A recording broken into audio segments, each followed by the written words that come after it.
Hey, what's up guys? This is Rampaging again, back with a new Minecraft Dungeons video. On the 26th of May we got our hands on the Hidden Depths DLC. Probably one of the most ambitious DLCs yet, with some pretty epic new levels to play, and of course where you can find new awesome weapons and armor, which I'm going to showcase in this series. Today we're gonna check out one of them, the Encrusted Anchor.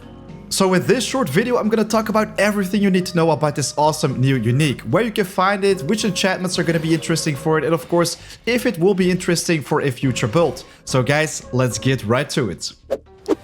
The Encrusted Anchor. This is probably the most epic weapon which you can get your hands on in the game. I mean, it looks extremely badass, it's exclusive to the Hidden Depths DLC and can be found on both the Radiant Ravine right there on the Anchor family and of course also on the Abyssal Monuments. So these are pretty much the two final levels, but in my opinion the Radiant Ravine definitely stands out as a unique farming level because right here you'll be able to find most secret obsidian chests. If you haven't seen my secret obsidian chest farm video for the entire Hidden Depths DLC, definitely make sure to check out the top right of the screen. You'll be able to get your hands on it in no time. And of course, the Encrusted Anchor is part of the Anchor family, its common or rare variant. It has a pretty slow but extremely powerful attack. While you're wearing it, it also does absorb some knockback, which is pretty cool, and at the same time can pull in enemies. So if we equip this one for a second and hit the target dummy, you can see that it has an extremely slow attack animation, but it will definitely hit like a truck. And it will also suck in all the enemies around it, so of course some enchantments can be very interesting. But the Encrusted Anchor, the unique variant, also has a built-in inflicts poison enchantment, which is pretty much a tier 1 poison clouds. This one has a 30% chance to summon a poison cloud that deals damage to enemies in an area for 3 seconds. So if we equip this bad boy for a second, you can tell every time when we hit the target dummy, you can see those poisons applying, which is pretty cool. Of course, only with a 30% chance, so it will not pop up all the time.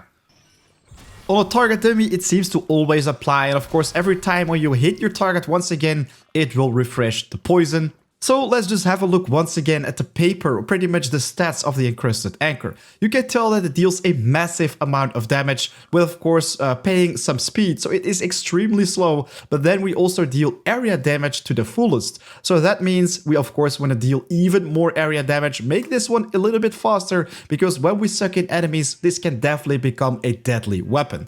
So for that guys, I definitely recommend you to go with something like Pain Cycle, because every attack will drain some life to grant you a stack of Pain Cycle, and at 5 stacks your pain is channeled into your next attack. This will make this weapon deal so much more damage. This also stacks up with poison, so if you stack your Pain Cycle all the way to the max and inflict your poison to your enemies, it will deal so much damage.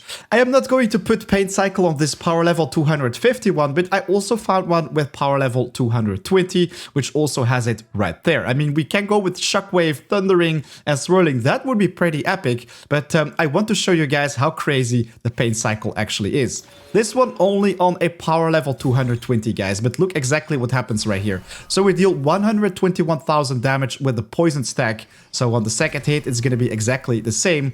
But if we just stack this one all the way to the maximum with the Pain Cycle, of course, every time when we hit the target dummy, we will lose a small portion of HP. This is pretty much the final hit we do. So 121,000 you can still see right there. But if we apply the poison once again, look at that. You deal 600,000 damage every tick. So of course, you can tell that Pain Cycle can be extremely interesting. And especially if you combine this with something like Poison Focus, so you will be able to deal even more poison damage. I don't even have to talk about Dynamo and the Strength Potion, right? This will deal even more damage. Anyways, for the sake of this video, we're also adding in a Shockwave right here, so you'll be able to tell that every time when we swing this weapon, you see the Shockwave popping up. So with the extremely slow attack speed, it's definitely advised to go with a Deathcap Mushroom, so you'll be able to hit that target a lot more frequently, and of course stack up that Pain Cycle a lot more frequently faster, which will allow you to deal so much damage. Look at that, 3 million right there and 600k poison. So this one is pretty cool and all, but I'm just gonna salvage it because we want to work with a power level 250. So I'm gonna add a Rampaging on this one, also a Swirling, so you'll be able to see exactly what the effect of that is. And yeah, for the last one we could go with critical hits. Not really sure if you want to go with something like that. I mean, a low attack speed with only a 20% chance to trigger. This only works on very fast weapons.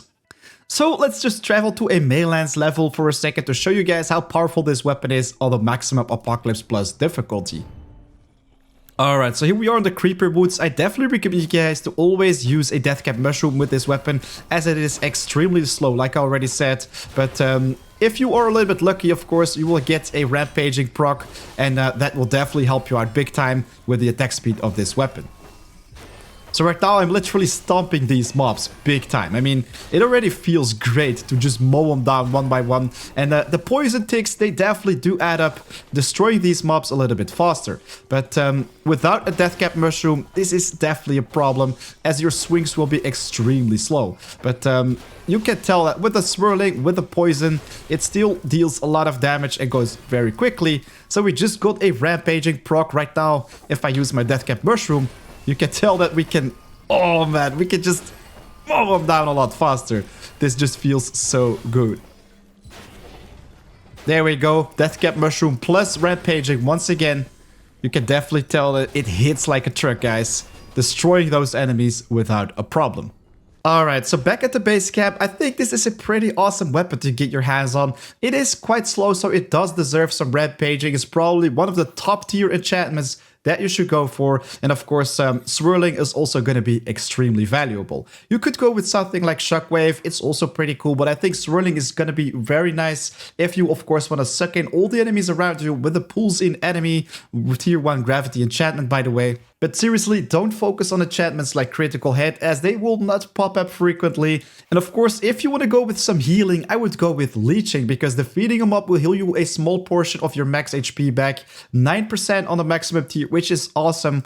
So yeah, definitely don't go for Radiance, because just like with the Critical Hit, it has just a 20% chance to pop up, meaning a much lower chance of survival. If you're looking for some more damage, Exploding can be very nice, because you will already destroy those mobs in your path. And I don't know, if you're also a big fan of Refreshment just like me, then you should definitely take it on your weapon as well, because it allows you to constantly use your potion, of course use your potion barrier, and in return get your hands on things like the Strength Potion to deal even more damage. So right now my verdict on this weapon, it's great fun to play with, but it's definitely not top tier. Keep that in mind. I mean, it deals a lot of damage, but healing is less interesting in comparison with a faster attack speed weapon like the Fighter's Bindings or the Whirlwind Axe. But then, of course, nevertheless, you can make some very cool builds with it, like the Poison Focus, which I talked about in the beginning of this video. And guys, seriously, if you combine that with a nice piece of armor, for example, the Living Vines armor, this one also has the traps and poisons nearby mobs when rolling, so I think it can be a lot of fun to play around with this. Alright, so there you have it, pretty much everything you need to know about this awesome new unique. Did you already find it, and which enchantments were on it? Well, just leave it in the comments down below. I'd love to hear your thoughts about this new item, and of course, if you're interested in another one of the Hidden Depths DLC, every single one of them will follow in the coming days. Guys, a big thanks for watching. Definitely make sure to hit that like button if this video was useful for you, and of course, if you're new to the channel, make sure to subscribe. A lot more is coming your way. Right now it's 4 AM out, so time to work on my next project. I'll see you guys very soon. Take care.